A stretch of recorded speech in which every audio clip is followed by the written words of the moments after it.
Let's all welcome your champion, PNP Responders!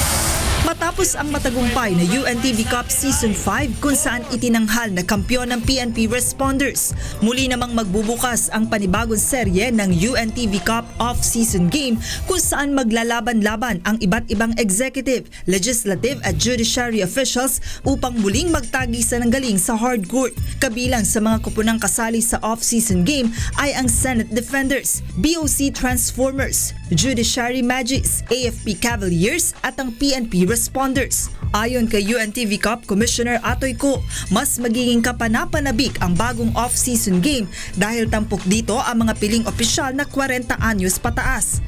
Yung 5 team na to lang ang sinali namin kasi sila lang talaga ang meron nag-submit ng tamang requirement na lahat 40 and above, executive lahat, ng salary grade matataas.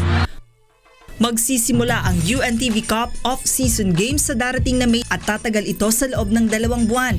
Samantala, asahan naman ang mas umaatikabong labanan sa hardcourt at ang posibleng pagpasok ng mga bagong kupunan sa pagbubukas ng Season 6 ng UNTV Cup.